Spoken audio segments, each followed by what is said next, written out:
One of the cool things about Xero is their range of watches. They have something for everyone, from durable quartz watches to solar-powered options that are low maintenance to their automatic pieces that are self-winding and super high quality. So whether you want something simple and reliable or a little more advanced, they've got you covered. Xero has really become my go-to daily watch, and if you're in the market for something solid, check out the link in the description field below. I've got a special discount just for you guys.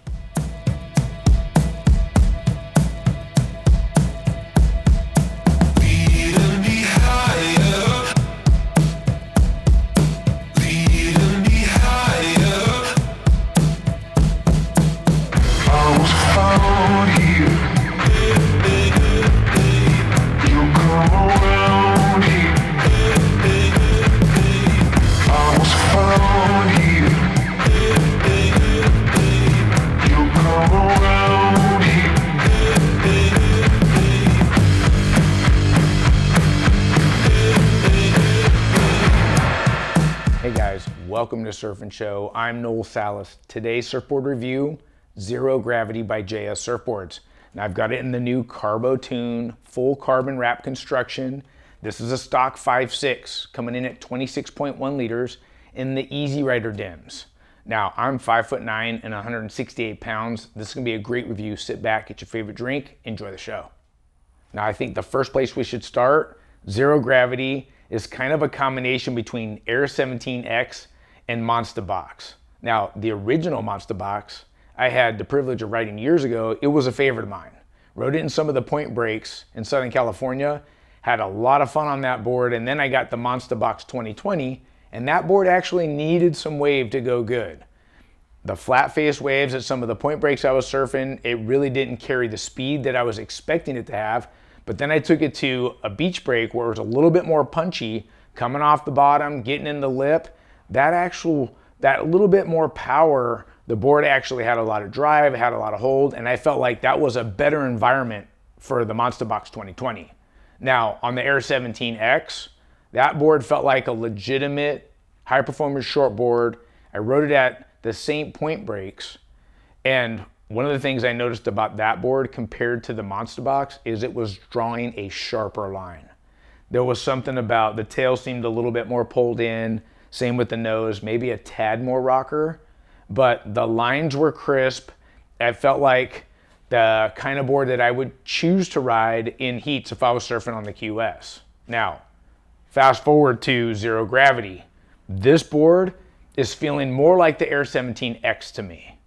If we start with the rocker, I would say this would be a typical rocker on a high-performance shortboard that I would ride in Southern California on a regular basis.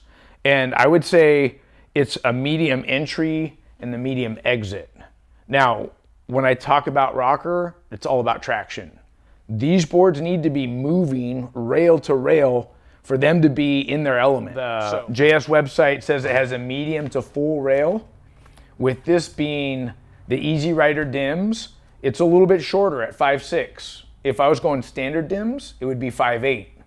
And the reason I went shorter is because where I'm testing the boards at Waco, I need it to fit in that quick, punchy transition. And I talk about the rail. The Easy Rider dims are a little bit shorter, wider, and thicker.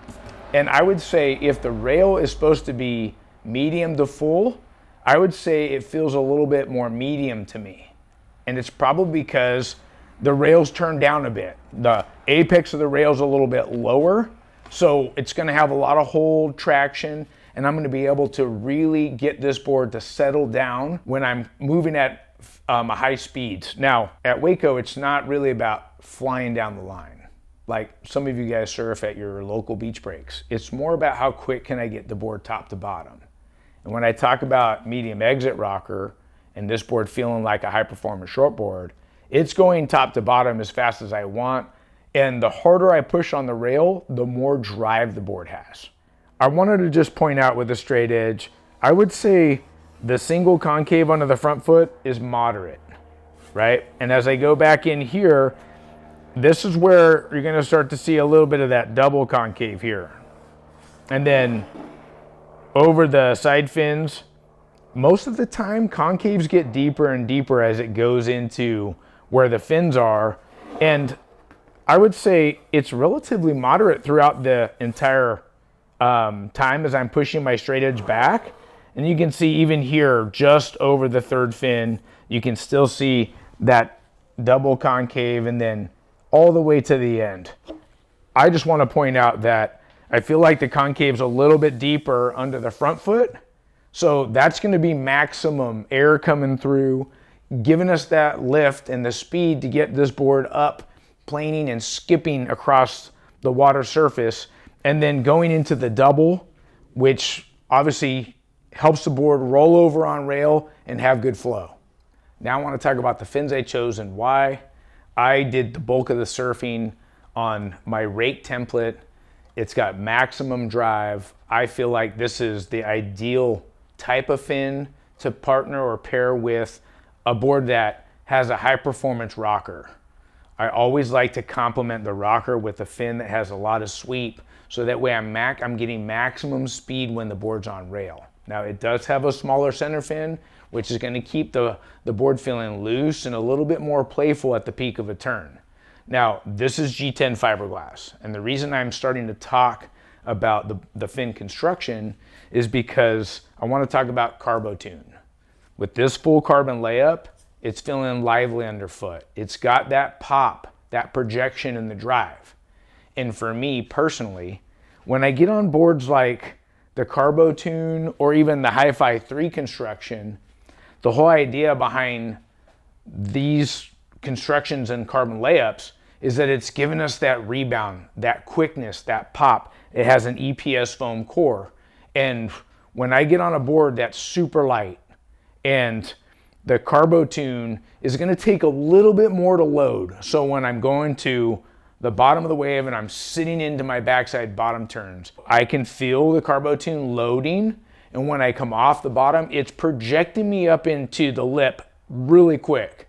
Now, I've noticed when I go from Hi-Fi 2.0 or 3.0, with it not being a full carbon layup, it still has good pop. It still has good projection and drive. However, this one's going to take a little bit more to load. So my foot placement in the middle of the board, my weight when it loads, because it's stiffer, it's going to rebound faster. And that's one of the things. I'm a sucker for all the new full carbon wraps coming out right now. The minute I got on this board, they did a great job with Carbotune. It's loading and I'm getting tons of projection and drive. And when I have a board that's giving me that, I want my fins to be predictable. I want them to be a little bit stiffer. So G10 fiberglass is going to feel most like a glass-on fin.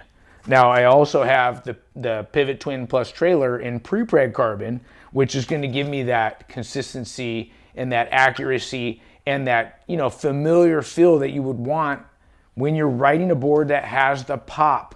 If these fins were honeycomb or something that gave you a little bit more flex, you've got the board flexing through turns and springing you forward out of that. And then if you have a fin that's real flexible, now it's kind of like it's not predictable, it's not consistent. So it's either the fin flexing too much or it's not flexing at the same time the board is, and I'll get some good waves and some waves that aren't so good. I really felt like the G10 fiberglass, or even going with a carbon fin, whether you're riding Carbotune or the Hi-Fi 3 construction or any EPS for that matter, is the way to go. I can say right now, this is by far the best construction of board I think I've ever ridden. It's my favorite board. I haven't been able to get off it. Other questions are, how did it hold up? Is the deck all right? I don't know if you can see here. We're going to try. I've got wax all over it, but there is a heel dent and some toe dents in there. There's no dents over the deck of the board other than that. I do like the fact that it's got a few dents in the top there just under my feet. Nothing else where I duck dive, no major heel dents. So it's definitely stronger than a really light PU and stronger than most of the epoxies that I ride. So if you compare that to the JS Hi-Fi construction, it's actually got less denting on it. But back to the performance on it, it's incredible. It's so fast, so drivey. It fits somehow between the Hi-Fi construction and the PU. It's got the spring and lightness and feel of the hi-fi and generating speed, but then when you load up and press onto the rail, it projects and feels like a PU. So I don't know how the guys have done it, but they've done a brilliant job of it, and so far so good.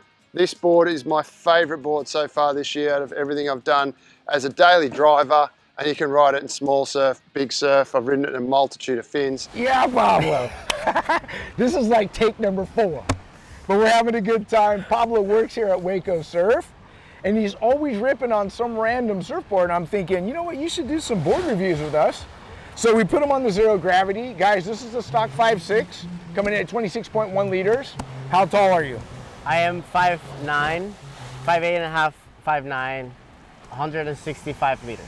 Okay, and then what do you normally ride boards at, the length and the volume range? I usually ride 5'8 to 5'9 is my go-to. I would say 26 liters is the best one for me. So this is right up your alley, 26.1. Yes. It's 5'6", this is a couple inches shorter. Yeah, a couple inches shorter. How did it feel under your feet? I did like it. I used 5'6" before. I feel that that's the lowest I could go. Yeah. But this one's definitely, I liked it. As soon as Noel gave it to me, I was like, oh, this is gonna be a heater. So I really liked it. Saw some good combination turns. Yes. I saw you pop like a little 180 air reverse, little popper. Reverse. That was pretty cool. Yeah. And I just saw like there was some flow. Now, one of the things I noticed about your surfing is you do have a wider stance, especially compared to me. My stance is a little bit more narrow, and I surf the board off the tail, and you're surfing the board off the middle. How'd that feel? That one, it does feel a little bit, I would say, short, not wonky, but it does feel boggy sometimes. If I'm obviously trying to like come a little bit more in the bottom turn into the pocket, it does kind of hangs on to me a little bit. But once I figured that it was happening, then I just adjust my stance a little more, and then I was coming a little bit more up in the face instead of just coming straight a little bit more in the pocket. And that's where I kind of find that sweet spot in the board. And it has some good pop to the board, have some really good pop. That's what I thought. Really, really good and pop. And you do a lot of airs and stuff. I don't do airs, but I did notice that the board loads real nice. Yes. At the bottom turn, and then it springs you into the next turn. Did you feel that too? I did feel that too, especially on that one that I tried that little chop reverse. It did got a little extra pop than I usually have in my normal boards. Yeah. So I was kind of stoked on that. And I saw you one in a wave 1, and you kind of blow the fin, and I was like, oh wow, that was crazy. So yeah, definitely this board is definitely magic. I really like it. Bro, we're stoked to have you on the show, Pablo. Thank you, Noel, so much. Now, the last thing I want to talk about is this 3-board quiver right here. We've been talking Xero Gravity. This is my high-performance shortboard. I say 4 to 6 foot plus. I'd probably even go standard dims, so this would be 5'8" for me, not 5'6". And I want that extra rail line, right? Waves are bigger. It's going to draw out my turns a little bit more, but more rail line is going to give me more stability, and I'm going to get a lot of drive off my rails. Now, remember, when I say this is a high-performance shortboard, you got to be at the top of your game, meaning you're surfing a lot. When you grab this board, you know that the turns are going to be precise, the waves are a bit more critical, and this board needs a wave with some push for it to go well. Now, let's say you're going to step down. You want to go to Xero Fusion if you're in the JS lineup. This is a little bit shorter, a little bit wider, less overall rocker. This is 5'6" for me. Now, I've only got a couple of waves on it, but with it having less overall rocker, it's going to have quicker get up and go speed. That being more of your small wave performance board, or even for you guys that are super tall. Let's say you're 6'1", 6'2", and you're 155 pounds. This Sub-Zero, being the groveler, might be a little bit short for you. So I love that they have Xero Fusion now, where this fits perfectly in the quiver for guys that like a small wave performance board, or you taller guys still want to have some rail line and length. And I would say this board is best in like that 2 to 4, 2 to 5. So there is going to be some overlap between these two boards, and I would say there's overlap even with Sub-Zero. This is going to be your 1 to 3 foot waves. And this board has a little bit more width, a little bit more thickness. This is 5'3", so 3 inches shorter than this. And less overall rocker again, and this is gonna have a quicker get up and go speed. And I talk about this all the time. If I'm riding shoulder height waves and below, this board at 5.3 is gonna fit in that tighter transition way faster compared to your Xero Gravity in standard dims at 5.8. Now, the last thing I'll say is the different constructions. You've got that new Hi-Fi 3.0. I personally would go full carbon every time. This is why. It takes a little bit more to load them, but it's got more pop, projection, and drive coming in and out of turns. It's also more durable. This is gonna have less pressure dents on it because the carbon is more durable than what they have going on here. I always notice that where my foot goes over the carbon has less of a pressure dent from the foam compared to what's happening outside that carbon. So I'm choosing carbon every chance I get. It's gonna last longer. You're gonna have that pop, projection, and drive longer for the lifespan of the board. Well guys, I hope you enjoyed today's review on Xero Gravity. I'm recommending it for solid intermediate, all the way to pro level surfers, best in that 4 to 6 foot plus surf, something with some power. Now, stay tuned for a full review on Xero Fusion in Hi-Fi 3 and the Sub-Zero. Now, a special shout out thanks to JS for sending these boards in for review and all the surfers that helped me put Xero Gravity through the paces. Look, if you like the show, subscribe, ring the bell so you don't miss an episode, and give us a thumbs up if you like our content. Until next time, we'll see you on the water. Bye-bye.